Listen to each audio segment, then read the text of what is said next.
अरे सुजाता, कहाँ मर गई? इतनी देर से पूनम और दामाद जी आए बैठे हैं, चाय नहीं बनी क्या? अरे माता जी कोई बात नहीं, बहुरानी थोड़ी ढीली है इसलिए शायद। हे पूनम, तुम जरा जाकर देखो भाभी जी ने इतनी देर। लो, आ गई भाभी। माँ तुम्हें कितनी देर से बुला रही थी। लाई माँ जी, ये लीजिए माँ जी चाय। इतनी देर से क्या कर रही थी? माँ जी वो पूजा कर रही थी, आज मेरा व्रत है तो। इधर आ, जरा इधर आ तो। तू और तेरी देवी माँ बस जब देखो पूजा पाठ में लगी रहती है। कान खोलकर सुन ले, तू अपने बाप के घर से कोई हीरे जवाहरात रुपया पैसा नहीं लाई जो नौकर चाकर घर में रखे जाएंगे। सुजाता भाभी, मेरी साड़ियां पलंग पर रखी हैं, उन्हें अच्छे से धोकर प्रेस कर देना। मैं इनके साथ बाहर घूमने जा रही हूँ, शाम तक लौटेंगे, तब तक मेरी साड़ियां तैयार रखना।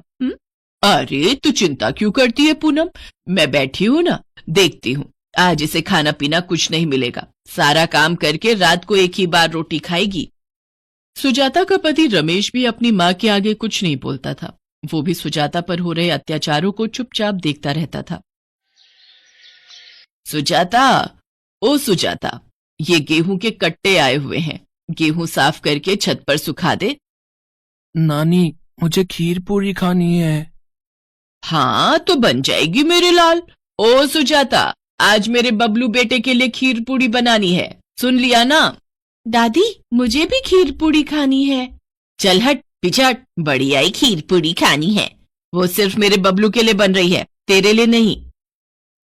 पिंकी रोते हुए रसोई में चली जाती है। सुजाता बबलू और बाकी सबको खीर पूरी सब्जी खाने को देती है। बबलू बाद की बची हुई खीर और आधी पूरी बचा देता है। नानी बस और नहीं खानी, मेरा पेट भरा हुआ है। माता जी आपका दिल तो बहुत बड़ा है, ये बचा हुआ खाना आप पिंकी बिटिया को दे दो। हाँ कह तो आप ठीक रहे हो। ए पिंकी इधर आ, ये ले, ये खीर पूरी तू खा ले। दादी ये जूठन नहीं खानी। अभी तुझे बताती हूँ, एक तो मैं तुझे खाने को दे रही हूँ, ऊपर से नखरे दिखा रही है। सुजाता की सास पिंकी को मारने लगती है, तभी सुजाता आ जाती है। माँ जी, पिंकी की क्या गलती है जो आप इसे मार रही हो? आप उसे जूठन खाने को दे रही थी, उसने मना करके ठीक ही तो किया। माँ, भाभी की जुबान तो कैंची की तरह चलने लगी है, अब तो इन्हें सबक सिखाना ही होगा। पूनम, वो डंडा तो उठा जरा। माँ जी मुझे छोड़ दीजिए, मुझे छोड़ दीजिए माँ जी। सुजाता की सास उस दिन सुजाता को बहुत पीटती है। सुजाता माँ दुर्गा के चरणों में बैठकर खूब रोती है और उसी रात वो पिंकी को लेकर घर छोड़कर चली जाती है। अगली सुबह सुजाता और पिंकी को घर पर ना पाकर उसकी सास चिल्लाने लगती है। अरे ये सुबह सुबह सुजाता कहाँ मर गई, कब से पेट में चूहे कूद रहे हैं। माँ, आखिर ये भाभी गई कहाँ है? पहले तो कभी नहीं जाती, और पिंकी भी नहीं है। कहीं उन्होंने हमारे खिलाफ किसी को कुछ कह तो नहीं दिया और घर छोड़कर तो नहीं चली गई। मम्मी, मामी आ गई, वो देखो। कहाँ थी तू सुबह से? तेरी तो मैं अभी खबर लेती हूँ, कब से चाय के लिए।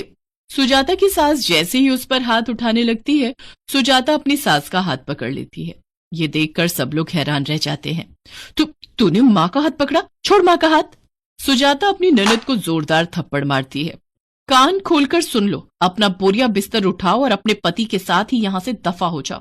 बहुत अपने मायके की रोटियां तोड़ ली तुमने और तुम्हारे पति ने, समझी? चलो पिंकी बेटा, मैं तुम्हें खाना देती हूँ। सुजाता का ये रूप देखकर उसकी सास और ननद दोनों चौंक जाती हैं। वो बहुत घबराई हुई थी। तभी पूनम का पति किशन लाल आ जाता है। वो दोनों सारी घटना उसे बताती हैं। आप चिंता मत करो माता जी, मुझे पता है इस बला को कैसे टालना है। सुजाता सीढ़ियां उतर रही थी। उन्हीं सीढ़ियों पर दामाद तेल गिरा देता है ताकि सुजाता उस पर फिसल कर गिर जाए और उसे चोट लग जाए, पर उसकी सास भूल जाती है कि सीढ़ियों पर तेल गिरा है। उसका पैर उस तेल पर फिसल जाता है, उसकी हड्डियों में बहुत चोट आती है। हाय मैं मर गई, मेरी कमर।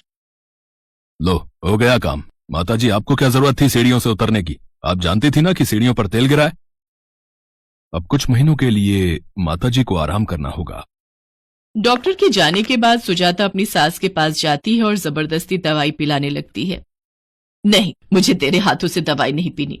दवाई तो आपको पीनी पड़ेगी, डॉक्टर ने बोला है। सुनिए, जरा माँ जी का हाथ पकड़ लीजिए, देखिए अगर ये दवाई नहीं पियेंगी तो जल्दी ठीक कैसे होंगी। माँ जब सुजाता बोल रही तो पी लो, क्या तुम भी बच्चों की तरह व्यवहार कर रही हो? धीरे धीरे सुजाता की सास की तबीयत में सुधार आ जाता है। अपनी बहू की सेवा देखकर वो मन ही मन सोच में पड़ जाती है। सुजाता ने मेरा कितना ख्याल रखा है और मैं इसके साथ कितना बुरा व्यवहार करती हूँ। दामाद जी और पूनम ने तो मेरी बिल्कुल भी सेवा नहीं की, पर सुजाता ने मेरी कितनी सेवा की है। अब समय आ गया है कि मैं सुजाता को इस घर की जिम्मेदारी और तिजोरी की चाबियां पकड़ा दूं। जिंदगी का क्या भरोसा कब क्या हो जाए। सुजाता की सास उसे तिजोरी की चाबियां पकड़ाने लगती है, तभी दामाद आ जाता है और चाबियां अपने हाथ में छीन लेता है। इन चाबियों पर मेरा हक है माता जी, ये तो आप गलत कर रही हो। ये क्या बदतमीजी है दामाद जी, सुजाता घर की बहू है तो चाबियों पर उसी का हक होगा। क्यों माँ, उनका हक क्यों होगा? हम पति पत्नी का हक है। इतने समय से हम ही तो आपकी हाँ में हाँ मिलाते चल रहे हैं। अगर ये चाबियां तुमने इसे दे दी तो हम दोनों का पत्ता यहाँ से कट जाएगा और ये मैं होने नहीं दूंगी। तू मेरी अपनी औलाद होकर मेरे साथ ऐसे बात कर रही है? मुझे तो शर्म आ रही है कि मैंने तुम दोनों पर इतना विश्वास किया। सुजाता बहू, ये लो तिजोरी की चाबी और संभाल कर रखो। बुढ़िया, तुझे तो मैं अभी बताता हूँ। किशनलाल मेरी माँ से ऐसे बात करता है? किशनलाल रमेश को धक्का दे देता है। दोनों में हाथापाई होने लगती है। आज इस घर में आग लगाकर इन तीनों का राम राम सत्य कर दूंगा। पूनम, जाकर रसोई में से मिट्टी का तेल लेकर आ, इस घर को आज आग लगा देंगे। तिजोरी में से सारे रुपए पैसे निकाल ले, जल्दी जा। तभी सुजाता पूनम का रास्ता रोक देती है। मेरे होते हुए मेरे घर पर कोई आंच नहीं आएगी। ये ऐसे नहीं मानेगी, इसे मैं बताता हूँ। सुजाता क्रोध से भरी हुई थी। वो देवी शक्ति के रूप में आ जाती है और पूनम और किशनलाल को हवा में उठाकर गोल गोल घुमाने लगती है। दोनों सुजाता से माफी मांगते हैं। हमें भी माफ कर दो, हमें नीचे उतारो, हमें माफ कर दो। माँ, भाभी से बोलो हमें माफ कर दे। मम्मी पापा को नीचे उतार दो, मुझे डर लग रहा है। माँ, बुआ फूफा जी को उतार दो, गुस्सा छोड़ दो। उसी समय माँ दुर्गा वहाँ प्रकट होती है। देवी मैया, आज आपकी कृपा से मैंने हिम्मत करके इस दुष्ट किशनलाल से लड़ने की हिम्मत की है। मैया, आपने मुझे ये शक्तियाँ न दी होती तो मैं इन सब से लड़ने की हिम्मत न रखती। बेटी, मैंने तो दुर्गा काली रूप हमेशा अत्याचारी और दुष्टों के संहार के लिए ही लिया है। हर औरत एक देवी है, ये बात कुछ लोग भूल जाते हैं। क्यों किशनलाल, क्या तुम्हें अपने पापों का और दंड चाहिए? नहीं देवी मैया, मुझे क्षमा कर दो, मुझसे भूल हो गई, मुझे क्षमा करो मैया। सुजाता भाभी, हमें क्षमा कर दो। पूनम और किशनलाल माँ दुर्गा से क्षमा मांगते हैं। सुजाता की सास भी माँ दुर्गा के सामने हाथ जोड़े हुए थी। इसके पश्चात माँ दुर्गा अंतर ध्यान हो जाती है। पूनम और किशनलाल अपने घर लौट जाते हैं। उस दिन से सुजाता माँ दुर्गा की कृपा से अपने परिवार के साथ खुशी खुशी रहने लगती है। हेमा माँ दुर्गा में बहुत विश्वास रखती थी। उसके घर में धन धान्य की कोई कमी नहीं थी, पर उसकी सास स्वभाव की बहुत कंजूस थी। वो अपने लिए तो जी खोलकर खर्च करती, पर कभी भी कोई दान पुण्य नहीं करती थी। अगर हेमा किसी को कुछ देने लगे तो उस पर चिल्ला पड़ती थी। सेब ले लो, सेब मीठे मीठे लाल रसीले सेब ले लो। ओ सेब वाले भैया, ये सेब कैसे लगाए? हेमा बहू, ये हाथ में क्या है? माँ जी, वो मैंने अपने लिए 2 रोटी बनाई थी, पर मुझे भूख नहीं है, इसीलिए 1 रोटी इन बूढ़े बाबा को दे रही थी। वो बहुत भूखे दिखाई दे रहे हैं। चुपचाप रोटी को अंदर लेकर जाओ। आटा इतना सस्ता नहीं है जो भिखारियों को बांटते फिरो। अभी नहीं खानी तो रात में खा लेना गरम करके। पैसों की बचत करना सीखो। ये नहीं कि हमारा हाथ खुला हुआ है। हमारे पास अच्छे पैसे हैं तो हम उसको उजाड़ दें। ला भैया, 2 किलो सेब तोल दे। वैसे तू 100 रुपए महंगे लगा रहा है। चल कोई नहीं। ये लो अम्मा जी। कभी कभी हेमा का मन बहुत दुखी होता था, क्योंकि घर में पैसे होने के बावजूद भी वो किसी की सहायता नहीं कर पाती थी। माँ, आपको पता है आज एक नया ग्राहक जुड़ा है। बहुत अच्छी कमाई होगी इन सर्दियों के सीजन में। उस ग्राहक को हमारी फैक्ट्री के स्वेटर बहुत पसंद आए हैं। ये तो बहुत बढ़िया बात है सुमित बेटा, बस तू ऐसे ही खूब पैसे कमाता जा। घर में पैसे जुड़े होते हैं तो किसी बात की कोई परेशानी नहीं होती। बस काम अच्छा चलता रहना चाहिए। सुमित का काम अच्छा चल रहा था, कमाई भी बहुत अच्छी हो रही थी।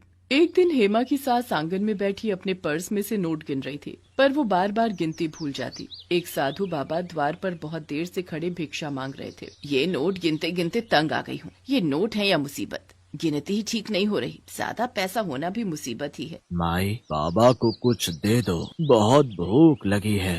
अरे बाबा, मैं पहले ही इन रुपयों से परेशान हूँ, ऊपर से तुम परेशान कर रहे हो।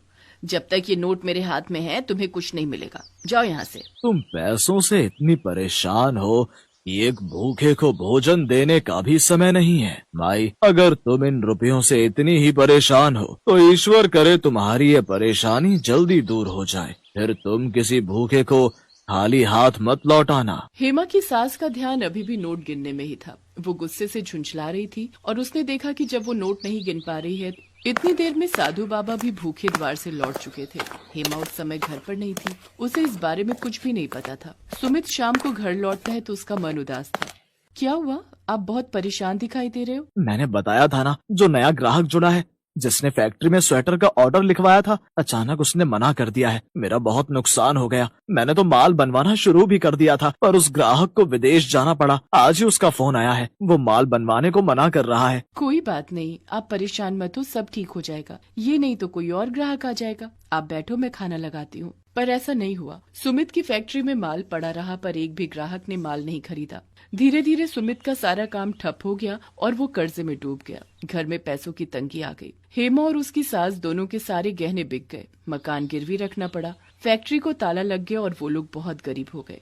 एक दिन हेमा घर के बाहर झाड़ू लगा रही थी, तभी वही साधु बाबा फिर से आए। क्या हुआ, आज भी मैं यहाँ से भूखा जाऊंगा? हेमा की सास देखती है ये तो वही बाबा हैं जो कुछ दिन पहले उसके घर से भूखे गए थे। हेमा की सास की आंखों में आंसू आ जाते हैं। नहीं बाबा, ऐसी बात नहीं है। पहले मेरे घर में रुपया पैसा सब कुछ था, मैं तब भी आपको भूखे पेट भेज रही थी। आज मेरे घर में अन्न का दाना नहीं है, इसलिए मैं आज भी आपको द्वार से भूखा भेजने पर मजबूर हूँ। मुझे माफ करना बाबा, अब हम पहले जैसे धनवान नहीं रहे, हम बहुत गरीब हो गए हैं। रुकिए बाबा, ये रोटी और चटनी आप खा लो। बेटी, तुमने मुझे अपने हिस्से का भोजन दे दिया और तुम भूखी रहोगी। बाबा, मैं भूखी कहाँ हूँ? मैंने माँ दुर्गा का नाम लेकर उनके प्रसाद की मिश्री खा ली, मेरा तो उसी से पेट भर गया। जीती रहो बेटी, तुम माँ दुर्गा की सच्ची भक्त हो। घर में ये परेशानियाँ इसीलिए आई हैं क्योंकि तुम्हारे घर से कभी भी किसी गरीब और बेसहारा को दान पुण्य नहीं हुआ था।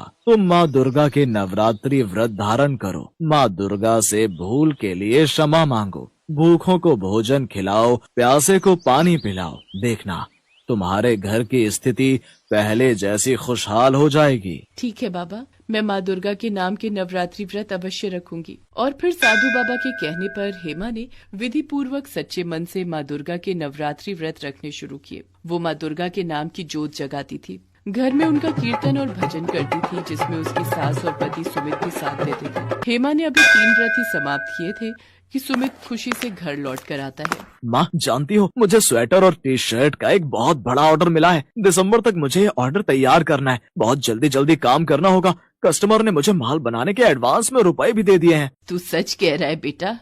हेमा बहू, ये सब तेरे द्वारा रखे गए माँ दुर्गा के नाम के नवरात्रि व्रत और पूजा का ही प्रभाव है, जो आज सुमित को इतना बड़ा ऑर्डर मिला है। जय माँ दुर्गा। और माँ दुर्गा के आशीर्वाद से हेमा के परिवार की खुशियाँ फिर से लौट आती हैं। सुमित का काम फिर से ठीक हो जाता है। अब हेमा की सास भी दान पुण्य करने के लिए मना नहीं करती थी, बल्कि खुद अपने हाथों से गरीबों को दान देती थी। हेमा के परिवार की आर्थिक स्थिति अब बहुत अच्छी हो गई थी, इसलिए वो नियम अनुसार नवरात्रि पर्व आने पर रामनवमी के दिन दुर्गा मंदिर में भंडारा करवाने लगी। कुछ समय बाद माँ दुर्गा की कृपा से हेमा के घर 2 बच्चों का जन्म हुआ। बेटा बेटी के जन्म के बाद माँ दुर्गा के आशीर्वाद से हेमा के जीवन में संपूर्ण खुशियाँ आ गई थी।